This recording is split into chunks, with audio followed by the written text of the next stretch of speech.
네, 어제 여야가 합의에 이르지 못해서 가짜뉴스 피해구제법 처리가 또 하루 미뤄지게 됐습니다. 기다리셨던 국민 여러분께 송구하다는 말씀드립니다. 오늘 오전 중에 다시 만나 협상을 이어갑니다. 반드시 처리될 수 있도록 최대한 협의해 나가겠습니다. 큰 힘에는 큰 책임이 따릅니다. 현대에 있어서 언론 보도의 파급력은 그 어느 때보다 강력하고 또 기업과 개인을 완전히 파멸시킬 수 있는 막강한 영향력을 갖고 있습니다. 수많은 기업을 도산시키기도 하고 또 관련 종사자들을 실업으로 넣기도 하는 이런 가짜 뉴스의 피해 사례는 실제로 많이 있습니다. 쓰레기 만두라든가 대만 카스테라, 포르말린 통조림, 중금속 황토팩 사건 정말 많습니다. 근데 피해자들은 회복할 수 없는 막대한 피해를 입지만 관련자들 중 누구 하나 제대로 된 보상이나 또 사과를 받지 못했습니다. 작년 아스트라제네카 백신 도입 때도 수십 명이 백신을 맞고 숨졌다. 또 우리나라와 아프리카에서만 접종을 한다는 등의 근거 없는 가짜 뉴스로 인해서 국민의 불안감이 증폭된 일도 있었습니다. 이런 일이 더 이상 일어나서는 안 될 것입니다. 한국의 언론 자유 지수는 세계 42위로 아시아 최고 수준입니다만 언론 신뢰도는 세계 최하위권 수준입니다. 가짜 뉴스로 인해 가짜 뉴스로 인한 피해를 예방하고 또 언론 신뢰도를 높이기 위해 노력해야지만 현재 상황에서 보듯이 가짜뉴스 규제를 언론사의 자율에만 맡길 수 없고 또 언론중재법을 통해 가짜뉴스로부터 국민을 보호해야 할 것입니다. 야당도 국민들을 가짜뉴스로부터 보호하는 일에 대승적으로 협조해 주시기 바랍니다. 곽대리의 50억 퇴직금, 이것은 민정수석 아버지에게 준 뇌물로 보는 것이 국민 상식일 것입니다. 곽상도 의원 아들 50억 퇴직금 앞에 좌절하는 청년 세대에게 과연 우리는 공정과 정의를 말할 수 있겠습니까? 그럼에도 어제 화천대유 대주주인 김만배 씨가 불법과 로비가 없었다라고 주장했다고 합니다. 그러나 곽 씨에게 퇴직금 3천만 원, 성과급 5억 원, 위로금 44억 7천만 원까지 총 50억 원을 준 화천대유의 회계 감사 보고서에는 이 같은 지출 사실이 누락되어 있습니다. 회계에서 누락했다면 회계 부정이고 성과 계약도 없이 멋대로 지급했다면 배임죄에 해당할 수 있습니다. 또 산재 신청도 안 해놓고 50억 중 45억이 산재 위로금에 해당한다라고 한다면 이것은 국민을 기망하는 일입니다. 뻔한 거짓말에 분노가 치밉니다. 곽상도 의원은 화천대유 내부자들로부터 후원금 2,500만 원을 받기도 했습니다. 아들을 매개로 몰래 쪼개기 후원을 받은 것이라면 이 역시 뇌물죄가 추가될 수 있습니다. 이런 것이 불법이 아니고 로비가 아니라면 대체 무엇이 불법이고 로비겠습니까? 회계 처리 안 된 검은 돈의 실체, 후원금의 대가성 여부 철저히 규명해야 할 것입니다. 또 김 씨는 호화 법률 고문단에 대해 좋아하던 형님들이라고 했다고 합니다. 낭만적 표현으로 넘길 상황이 아닙니다. 아무리 법조기자 출신이라고 하나 이 판검사 출신 유력한 인사들이었고 국민의힘의 실세들이었습니다. 이런 것을 법원 유착, 권원 유착이라고 하지 않을 수 없습니다. 보이지 않는 기득권 카르텔이 쩐의 거탑을 쌓고 끼리끼리 빼먹는 투전판을 만들어서 독식했던 것입니다. 요즘 가장 많이 듣는 말이 화천대유 천화동인인데요. 이건 모두 주역에 나오는 말입니다. 주역의 기본 정신은 과하면 쇠하는 것입니다. 이것이 주역의 이치입니다. 국민의힘이 윤석열 검찰의 검당유착, 국기문란 사건을 덮으려고 아무 사건이나 주어다가 정쟁에 쓰려다 오히려 이것이 누워서 침뱉기가 돼서 돌아온 격입니다. 팔수록 야당 인사만 나오고 팔수록 야당 인사와 핵심 토건 세력의 비리만 드러나고 있는 이 국민의힘발 법조 게이트, 이 의혹은 반드시 밝혀질 것입니다. 그리고 이준석 대표에게도 묻겠습니다. 이준석 대표는 언제 곽상도 의원 아들이 50억 퇴직금을 받았는지 알게 됐습니까? 김기현 대표는 추석 전에 알았다는데 이준석 대표도 이것을 알고 숨겼습니까? 아니면 몰랐습니까? 몰랐다면 허수아비 당 대표이고 알았다면 국민을 속인 것입니다. 국민의힘이 이런 비리 사실을 알고도 우리 당의 이 게이트라면서 이재명 후보를 공격한 데 대한 이 대가는 톡톡히 치를 것이라고 경고해 둡니다. 어디까지 알고 또 어디까지 숨겼는지 또 추가 연루자는 없는지 국민을 더 이상 기망하지 말고 알고 있는 모든 것을 낱낱이 공개하는 것이 국민의힘이 그나마 살 길이다, 이렇게 충고의 말씀을 드립니다. 국민의힘이 스스로 밝혀야 할 의혹이 또 하나 있는데요. 윤석열 검찰의 고발 사주 의혹입니다. 지금 당무감사하겠다고 국민의힘이 이야기한 지 4주가 지났습니다. 그런데 감감무소식입니다. 지난 16일, 17일에는 서울중앙지검에 이어서 어제 공수처가 핵심 제보자 조성은 씨를 불러 조사했습니다.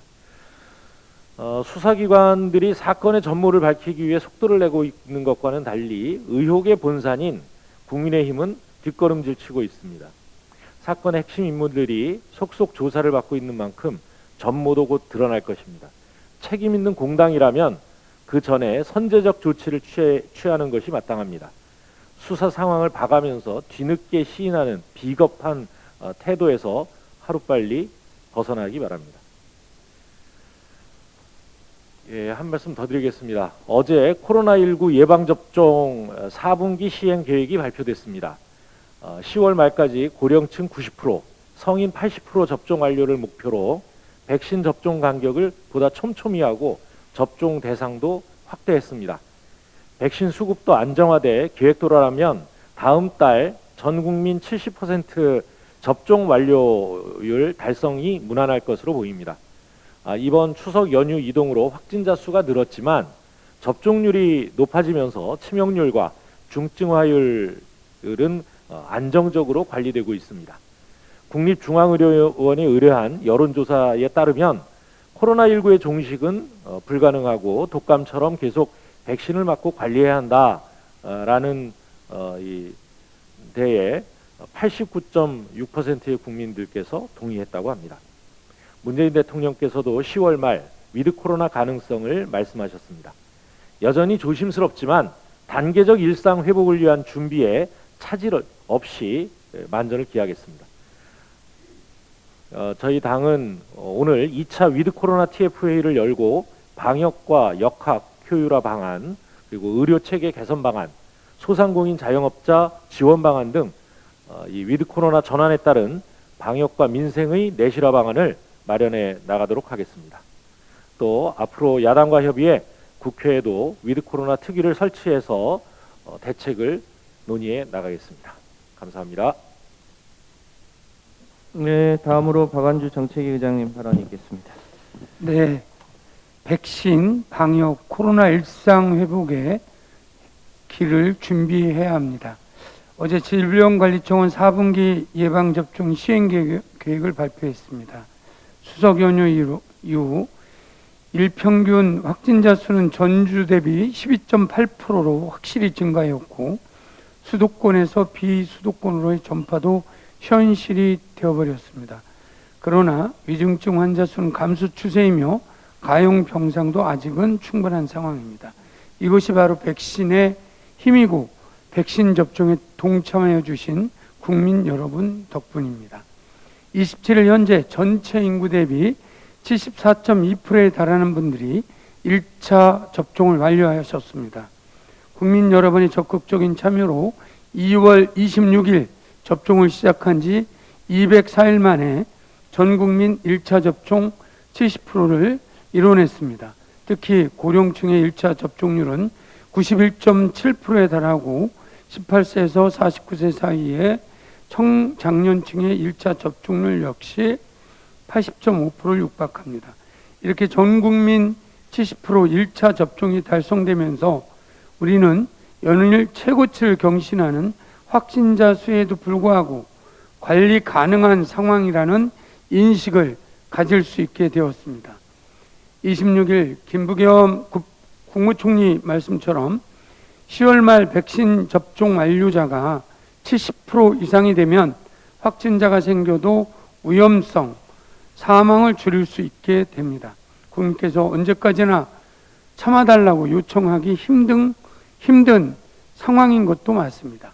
이에 질병청은 10월 말까지 고령층 90%, 성인 80% 접종 완료를 목표로 하며 단계적 일상회복을 준비하는 4분기 접종계획의 기본 방향을 내놨습니다. 계획이 성공하기 위해서는 미접종자의 접종 기회를 적극 제공하여 접종률을 제고하고 면역 형성 인구를 확대하는 것이 그 무엇보다 중요합니다. 약 500만 명 정도가 아직까지 백신을 한 번도 접종하지 않으셨습니다. 부디 서둘러 주시기 바랍니다. 감염자의 82%가 미접종자라고 합니다. 그간 백신 접종을 저하게 하는 가짜 뉴스가 난무했지만 백신은 과학입니다. 나의 건강과 내 가족, 이웃, 나아가 우리 사회 공동체의 건강과 안전을 위해 백신 접종에 나서주길 부탁드립니다. 민주당은 정부와 긴밀히 공조하여 12세에서 17세 사이에 소아, 청소년과 임산부도 접종 대상에 처음 포함된 이번 4분기 접종 계획이 무탈이 완수될 수 있도록 만전을 기하겠습니다. 남북 상호 신뢰 회복은 어렵지만 우리가 꼭 가야만 하는 길입니다. 지난 22일 문재인 대통령이 유엔 총회 기조연설에서 종전선언을 제안한 데 이어 24일에는 김여정 부부장이 담화를 통해 긍정적 입장을 보이는 등 남북대화 재개 가능성이 고조되고 있습니다. 국제사회 역시 한반도 평화에 대한 지지와 믿음을 보이고 있습니다. 미 국무부는 남북대화 관여 협력을 지지하는 입장을 냈고 중국 역시 전쟁 상태를 끝내는 것에 지지를 보냈습니다. 또한 러시아 또 남북 직접 대화에 대한 지지 의사를 표명하는 등 한반도 평화 모두가 서서히 무르익는 중입니다. 아직 낙관하기는 이르지만 한반도 평화 프로세스로 나가기 위한 대화의 물꼬가 넓혀지는 조짐이 보이는 만큼 민주당은 이번 계기로 결코 흘려보내지 않겠습니다. 실질적인 성과를 이끌어낼 수 있는 방안을 적극 검토하고 실행토록 하겠습니다. 북한 당국의 실효성 있는 대화를 위해 조건이 아닌 진정성을 보여줄 것을 당부드립니다. 남북통신연락선의 연락 재개는 북한이 진정성을 보일 수 있는 한 방법입니다. 조속한 통신연락선의 재개는 물론 필요하다면 남북 당국이 직접 만나 서로의 의중을 확인하며 소통을 재개하는 것은 정상회담의 초석이 될 것입니다. 안정적인 대화를 통해 상호 신뢰 구축이라는 평화의 기반이 마련될 수 있기를 희망합니다. 양정이 합심하여 동북아 평화 새로운 번영을 위한 한반도 평화의 주축도를 단단히 만들겠습니다. 현재 남북, 미국, 중국 정부에 대한 종전선언을 실행하고 정전 협정의 종료와 동시에 평화협정 체결 논의의 시작을 촉구하는 한반도 종전선언 촉구 결의안이 상임위에 계류 중에 있습니다. 야권은 정략적으로 활용할 것이 아니고 한반도 평화라는 대국적 견제에서 이번 정기국회에서 꼭 통과될 수 있도록 함께해 주시기 바랍니다. 이상입니다. 예, 지난 9월 15일 금융당국과 금융권은 이 소상공인 자영업자에 대해서 대출 만기 이자 상환 유예를 6개월 연장에 대해서 합의한 바 있습니다. 이에 부응하기 위해서 이 정부의 중소벤처기업부의 소상공인 정책자금 대출도 만기 연장 상환 유예를 받고 있다는 말씀을 드리면서 우리 소상공인 자영업자 여러분들에게 좀 주의를 요하는 사항이 있어서 좀 오늘 설명드리고자 합니다. 중소벤처기업부는 올해 10월부터 내년 3월까지 6개월 사이에 상환할 원금이 있는 정책자금 대출을 받으신 소상공인 여러분들 중에서 만기 연장 상환 유예가 필요하신 분에 대해서는 6개월 연장 유예 신청을 받고 있습니다. 신청 방법과 일정은 소상공인 시장진흥공단이 시중은행을 통해서 공급하는 이게 대리대출인지 공단의 직접대출인지에 따라서 상이하기 때문에 잘 챙기시고 살펴보실 필요가 있습니다. 이 대리대출의 경우는 지난 금요일 24일부터 보증기관과 은행에서 신청을 받고 있습니다. 지역 신용보증재단 등 해당 대출권의 보증기관을 방문해서 보증기간 6개월 연장 승인을 받으신 후에 대출 시행은행에 만기 연장을 신청하시면 됩니다. 보증서 설정 없이 대출을 실행한 경우라면 바로 은행에 신청하시면 됩니다.